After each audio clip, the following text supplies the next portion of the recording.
Ladies and gentlemen, what is going on? Sam Spade here from the Midnight Devils.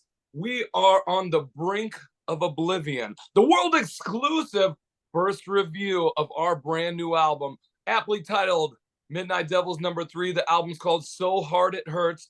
The world's been waiting, and we are about to deliver the goods. This is it right here, only on Heavy Magazine. Beautiful. Sam, thanks for joining us today, mate.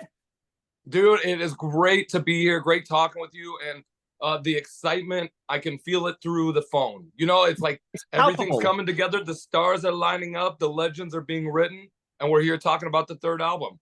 Very good. I think what you forgot to tell our lovely folk at home too is that this is more or less a review of my reviews. So I'm reading out my review as I see it. And then you get the opportunity to rebut anything I say, to tell me if I'm full of shit or to tell me if I'm on the right track. So we don't do this very often, but for select bands that deserve it, we do, and the Midnight Devils certainly deserve it. You're just like one word review.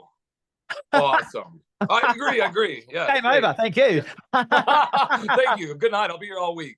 All right, so we'll get into it, mate. I'll read out the my intro, and then we'll get into it. So are you ready? I am more than ready. Born ready. All right.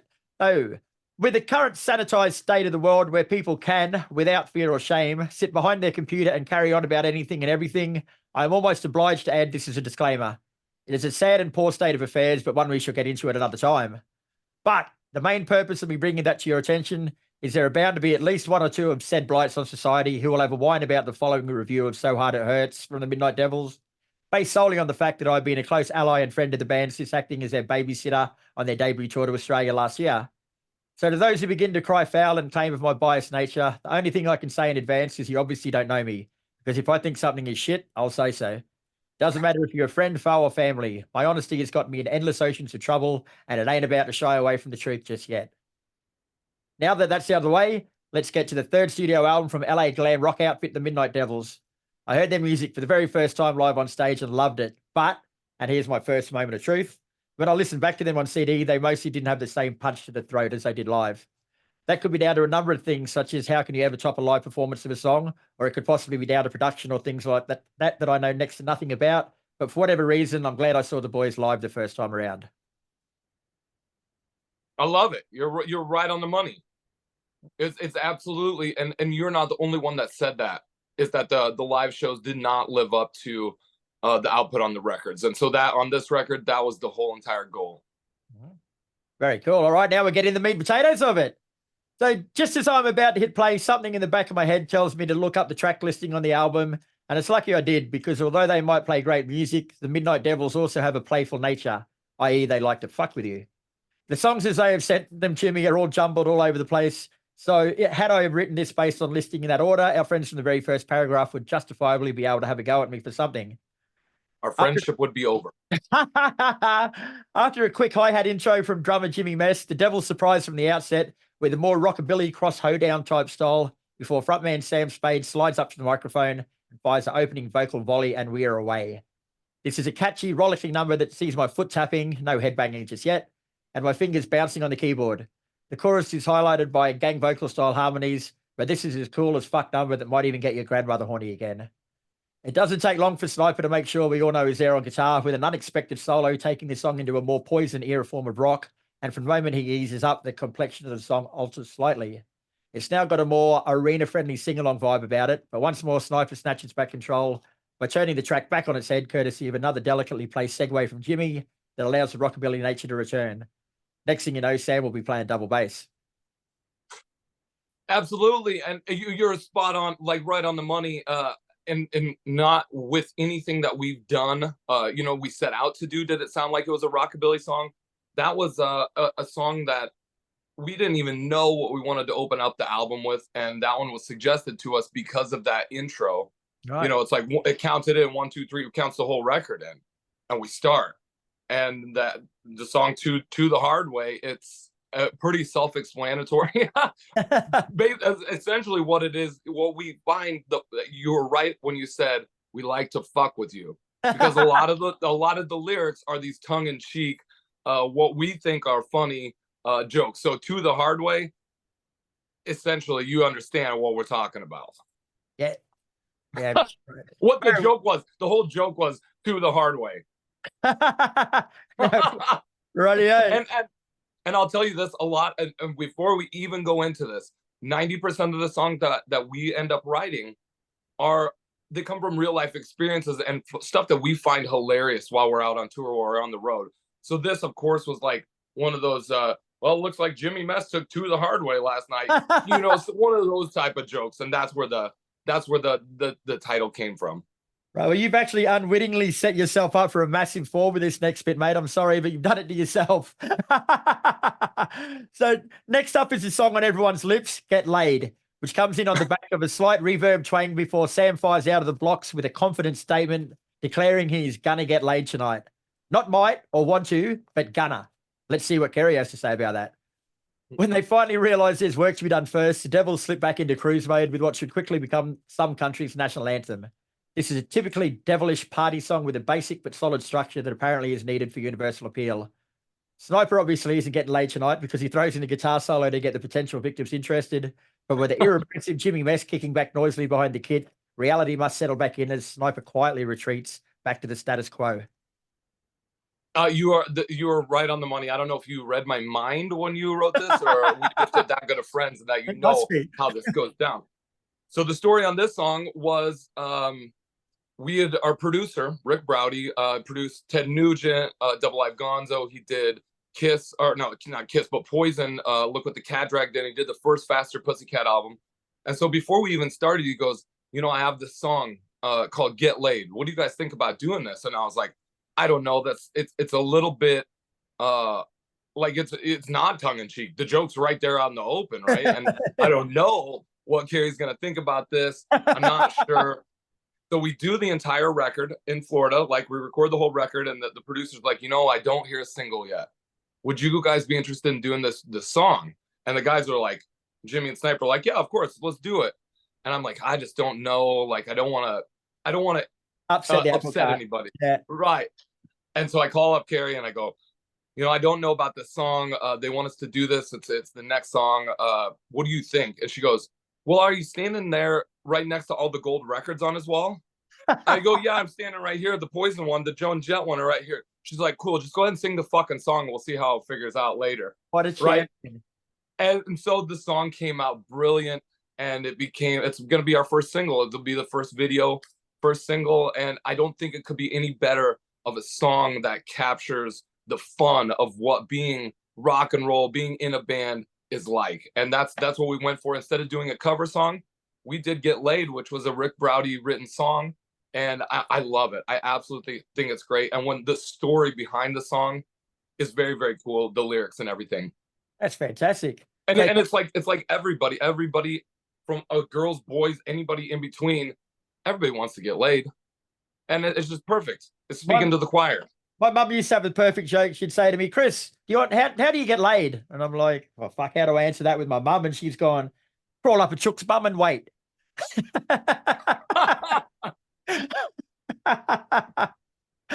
That's my mum. I'll leave you with that one. Yeah. All right. So Shock the World starts with a ripper solo from Sniper, who just loves to leave his DNA on everything he touches.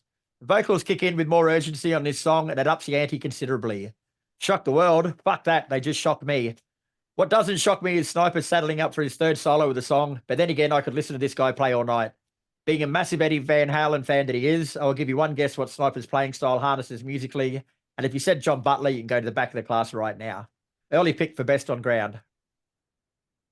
It's this song, and I'll tell you this, another one of those where the story of the song is better than the actual lyrics itself. So we're sitting there, and Rick, we hadn't met our producers yet, so we still hadn't got to know them. They hadn't become part of the family yet, right? Like you're part of the family. You understand how we are kind of fucked up and that we do kind of things our own way, and it seems to work. We go and Rick goes, I need acoustic demos of all the songs. I was like, okay, I think we can do that. So we find a studio here in Nebraska, and Sniper and I settle up. And the day before we're going into the studio, I'm a song short, right? So I promised like 13 songs, and I was like 12 songs. But I had one more riff that Sniper sent me. And I go, I'm sitting, and Carrie and I are living in like a trailer, a double wide trailer, right? And I'm sitting on the floor, and she's sleeping. It's 3 in the morning, and I'm like, the session's tomorrow. What are we gonna write this song? And so I just wrote out, because being on tour with the Floyd and everything, I just wrote out "Shock the World," and I thought that was pretty apropos. You know, it's pretty brilliant. Like, that's what we're doing. That's exactly what we're doing, and that's what this whole band is about: is to take this party across the world. And Right. so we just ended up sticking. There were scratch lyrics, and they ended up sticking. And then I ended up writing like 3 or 4 more lines, and I was like, "That's a song. It's done in 5 minutes. Wow. 5 minutes Nice. under the deadline." And it's gonna be one. It's gonna be another single off the record. I was so happy with it, and we kept it really short and simple. And there's nothing that kind of strays from the Midnight Devils formula. You keep it short and simple so Jimmy didn't get distracted? He likes it short and simple. He prefers it short and simple. Cool. All right, so Left Leanin' comes out swinging on the back of Sniper once more, and Sam begs us to hear more of our old stories, which leaves me wondering if you actually listened to anything I said at all when we first met. This is staple Devils diet, and I mean that in the respect of the Midnight Devils definitely have a style and sound of their own. You know, the one where as soon as you hear a song, you instantly know who the band is. And that works for the Devils, mainly because their music is just so much goddamn fun. Enter Sniper once more, who plays better than he shoots zombies, and I'm suddenly snapped back at the tangent I was about to veer off in. Yep, you're right. That was the first song we wrote for the record coming in. And it was kind of, we love, like, I grew up loving Elvis Presley and loving this rockabilly style. So that indirectly influences almost everything that we do and that I have contribute. So with Left Leaning, it was, you're 100% right. It's the stories of being on the road with Enough's Enough. Right, yeah. And just doing almost a year and a half of touring with Enough's Enough, but learning so much from Chip and learning what to do, what not to do. And the joke with Left Leaning, and everybody's going to take this, you know, any way that they want to take it. Also, another joke, but it leans slightly to the left, right? See? But so that we take that and we take that part of the joke and we started rolling joints. And we thought the funniest thing was to lean our joints to the left. And so we'll smoke these crooked joints and we're like, these are the left leaners. And that's what it's like, a 2-part joke. And they're like, how do you lean a joint to the left? It's like a stick. But it was so funny, we couldn't just stop, so it worked. That's fucking brilliant. Okay, I hope rage doesn't make me angry, but from the opening sounds of a rock-drenched guitar that is quickly enveloped by a monster of rock-style guitar slide, my mind is at ease. This is Meat and Potatoes' fun rock song that I'm pretty sure would already been added to the Devil's set list, which is made even more obvious by the gang backups from Jimmy and Sniper saying, "We do what we want. We shall see about that, gentlemen. We shall see." You were right on. That's exactly what it was. Is that I think we had written that. I had kind of had the idea for that. We went out to a big convention or something, the podcast Rockin' Pod, and the people there were so nice to us, except for one guy was like kind of a jerk, Ron Keel of the band Keel. And this story goes down to me. Kicked us out of his dressing room. He's like, "Oh, you guys are in the Midnight Devils? Get the fuck out of here. We're going on the stage." Like, okay, all right. And that's kind of where the idea, I was driving home just like thinking like, this gets me all fired up in the best possible way. This needs to be documented for a song. And I've worked with Ron Keel before. I know exactly what you're talking about. Nice guy. Top just guy. kind of a dick. Yep. After his second bottle of wild turkey, he starts to smooth out a bit. Title track is up next, and after Sniper takes the guitar on a quick run, the song starts, and my mind immediately starts singing "Owner of a Lonely Heart" by Yes. Don't you dare judge me. But the Devils must have had the same realization, because the mood of the song changes considerably into what I am guessing is a Devils token ballad of sorts. Not that it is a ballad, it's just not as driving as the other tracks, which, as far as I'm concerned, makes it a ballad. It's not a bad track that doesn't really go anywhere for the most part. Instead, it settles into a groove and continues unabated down that path until Sniper does his best mournful solo that once more flicks the ballad switch.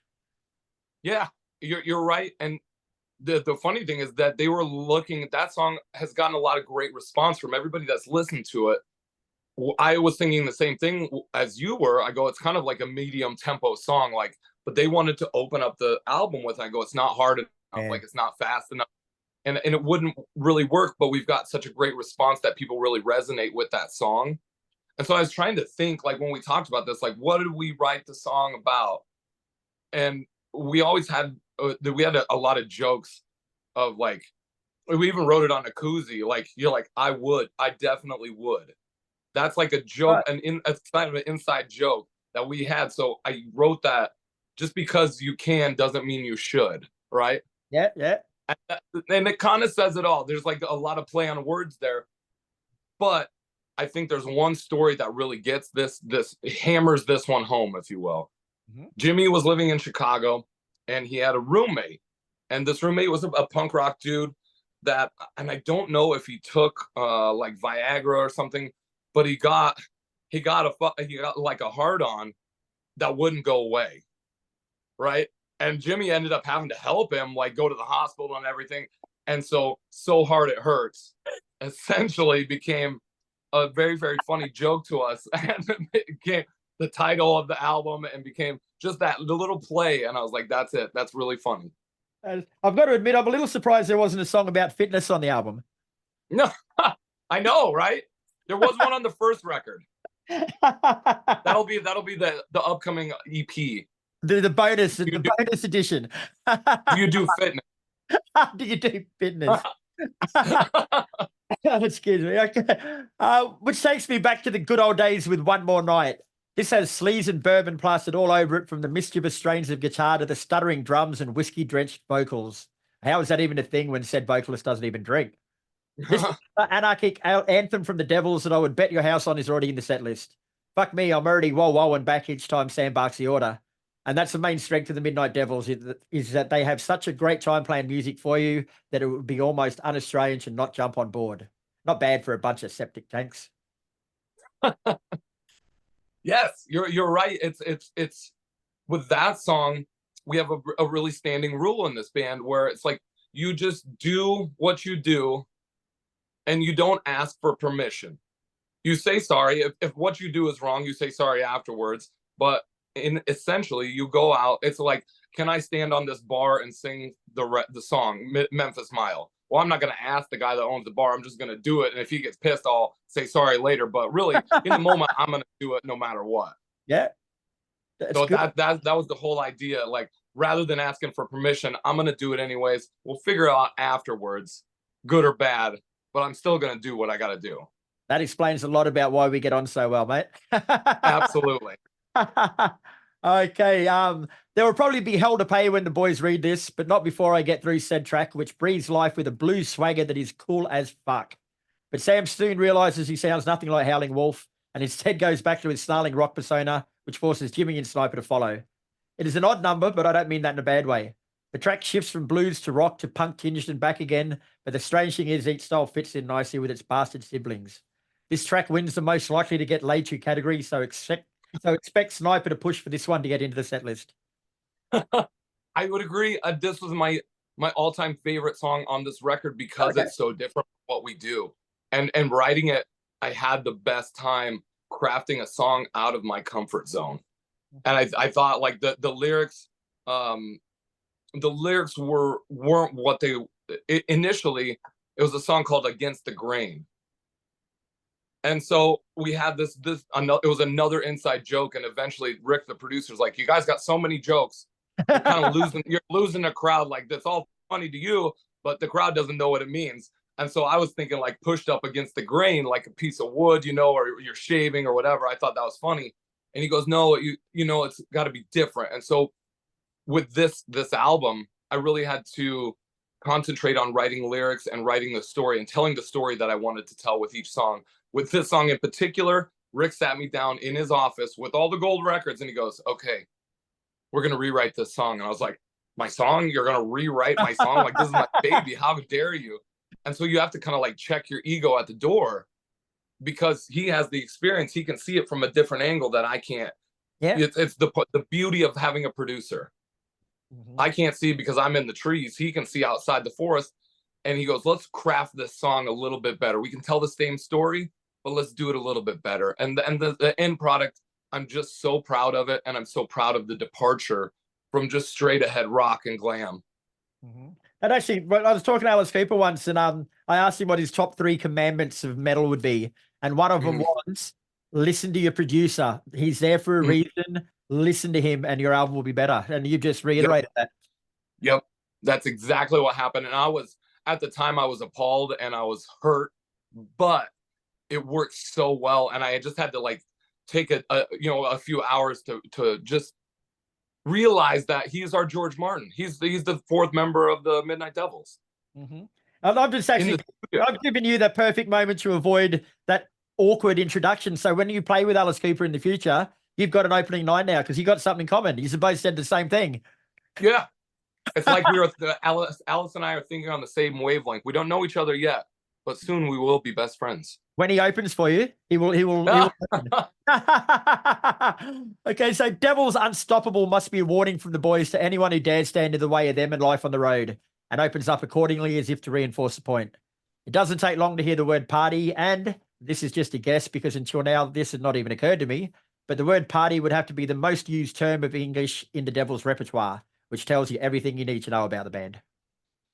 Yep, that's what it is. And I think Devil's Unstoppable is the sidekick to the song Midnight Devils that we play, from our first album. It's that reinforcement of we are the band, but we're the same as the crowd, and together we are all the Midnight Devils, and we're all doing this beautiful thing of creating life where there wasn't life. We're being artists, and it's as much about us as it is about the people that come and watch us. Everybody who comes to the party, notice how I use that word. You did. Everybody that comes to the party has a good time, and everybody's invited. And this thing is unstoppable, no matter what, no matter how many no's we hear throughout the year. It's still going to happen. So those gatekeepers, those guys that are like, no, we don't want that. They're too wild. They're too glam. Those guys, they can go fuck themselves. We're going to do it anyways. Oh yeah, you're just giving me a great idea. If I remember, I'm going to buy one of those clicker things that they use at nightclubs, and on tour, Yeah. every time someone says party, I'm going to click it, and we'll see How many parties clicks we get by the end of the tour. Okay, I Don't Miss That Life offers a thick, chunky guitar intro that retreats continually back into itself as the song progresses. Sam is singing something about being cool and then being uncool, while Jimmy seems content in his own colourful world as long as it involves hitting something with sticks. But if the Devils don't miss whatever life they have come from, I sure as shit don't want to hang around and potentially be dragged into the argument. So on to adjusting the tracks I move, with more than a casual thought directed into trying to figure out what the title actually means. I Don't Miss That Life was another one that we had written it, and initially it was called On You or In You. And see, you're laughing now. And I was like, and Rick, our producer's like, On You or In You. He goes, I don't understand what you're talking about. I go, like, where are you coming? On You or In You? He's like, oh, there's another inside joke. Great. And so we reworked the words to fit. We reworked the chorus to fit the verses that I was trying to go at. And it turned out great because it's like through the troubles and through all these trials and tribulations and going through hell and back, we don't miss where we came from. We recognize where we came from. But as it sits right now, we are hell bent on being the best versions of ourselves and being these unstoppable guys or whatever. Like, here it is. We are unrelenting in our quest for the next big party. Fuck yes, I like that. And I've just had a great idea for you. Look that up. I will. And that's a good idea for you too, mate. If you do put out a bonus album or something of this, you should do that song with the original naughty lyrics and sort of have like the dirty version of it, and then have the film. Going back, I have it as a rough demo, an acoustic demo. So I think the plan is that we'll probably release the acoustic demos as some sort of a bonus track, but it has the original lyrics on it. I'm worth more money, mate. I think it sounds really cool. Like, I'm sitting on these acoustic songs, and it's like it's just Sniper and I. That's it. Right. And there's an American band called Classless Act that have got pretty big. Like, they put out the acoustic version of all the songs on their album. They released about 6 months later. They did the acoustic sessions, and it was huge. Yep, I think our plan kind of, because it was such a cool thing, and a thing that happened while we were in the releasing an album is the most stressful thing, and we were in the depths of just like, how are we going to do this? How are we going to release this? Okay, first step is do this acoustic demo for Rick. and like our heads were up against the wall. You know, we hadn't done the hard work yet. We were still staring down that barrel, and the acoustic songs really came out great, I thought. Yeah, here's another idea out of left field. Then, like when you're doing your own shows, why don't you open with the Midnight Devils acoustic, and you can play those songs? That's my dad. My And dad says that too. your dad's he's as smart as I am. He's like, do you have to swear so much on stage? And when are you gonna just grab an acoustic guitar and a stool like the Eagles and play some nice music for us? You gotta love parents, don't you? That's beautiful. Shit. Okay, so on to adjusting the tracks, I move with more than a casual thought directed into trying to figure out what the title actually means.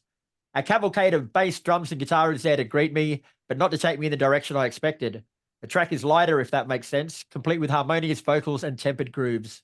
Sam seems to be paying more attention to the bass and actually singing on this track, with a couple of well-placed runs that venture just above the surface in the mix. It's difficult to put a finger on it, but this song seems to be from a different era to everything that has preceded it, but it doesn't lack any bite because of it.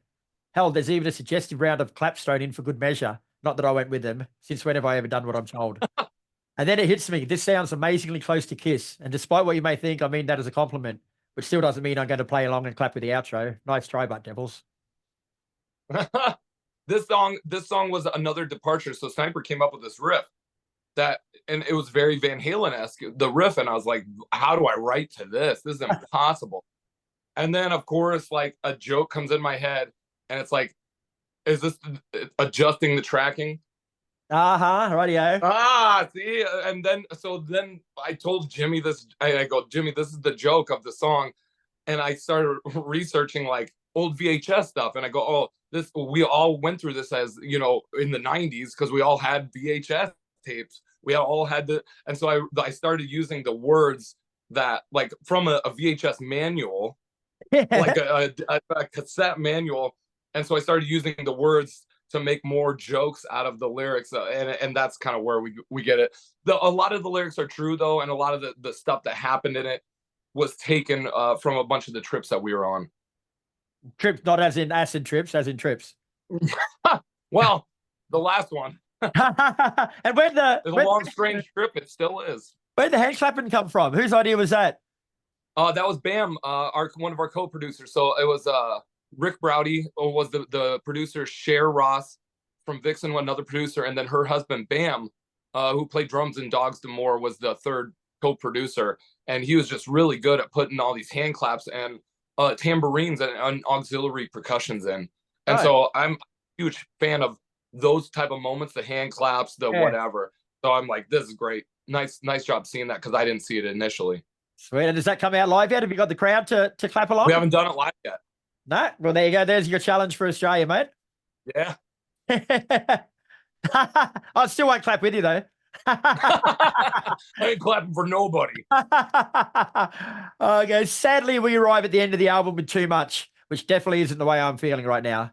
But bless their cotton socks, the Devils have saved the best for last as too much comes out swinging, thanks to a wicked guitar solo from Sniper before Sam resumes control, and he tells us as much. And the Devils deliver on every promise they've ever made to leave you wanting more. This track is an up-tempo banger that I'm pretty sure would be another new one on this playlist. Sniper repeatedly splashes in and out of solo mode, but does so only fleetingly, as Sam and Jimmy continue on their merry way with or without him. This is another track that has the glory days of glam written all over it, with a sound that tears strips from bands such as Poison and Motley Crue, and mixes them with lashings of Sex Pistols type ambivalence and contempt for expectations. If you like the Midnight Devils before listening to So Hard It Hurts, you're going to love them now. It is a fine, meaty slab of rock played by three people who care nothing for the politics of music and play just because they want to and because they love it. And how could a marriage based on those foundations ever fail? You're exactly on the money. And with this song, we had tossed in the idea of having that as the opening track because it's a power track. It's a great song. And we thought, man, let's save it for the end and have that just be like our big grand finale on the record. And Sniper came up with the idea for the lyric Too Much. And so I kind of put all the words and everything together around it. And it's exactly what you said. It's like, we don't care. Like let the politics do whatever they want. We're going to operate almost parallel to the trends, the politics, the gatekeepers. Like we don't need any of that. we're just going to keep doing what we doing. No management, no label support, all this stuff. Like, we're just going to keep grinding because we love this and because we see it works everywhere we go. And so Too Much was that really thing, like watching as the world burns around us. Like it's perfect and it's fitting. And I thought that really emphasizes and hits home our message and what we're trying to say.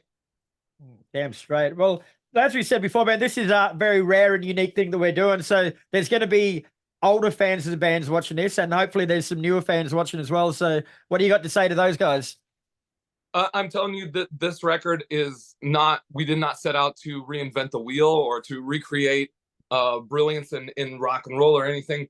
We took our influences and we took our direction from our great producing team, Rick, Cher, and Bam. And we had these group of songs that we wrote while we were on the road, and all the experiences are true. And all this is a continuation of where Never Begged For It was. And it's how we're going to tell our story for the next 2 years till the next album comes out. We didn't set out to recreate the wheel. We're just right in the groove, feeling it, and this is what we're going to say for the next 2 years. Damn straight, brother. And I don't think anyone will be able to get bored with what you're saying for the next 2 years either, mate. She's a great so congratulations. Thank you very much. Thank you.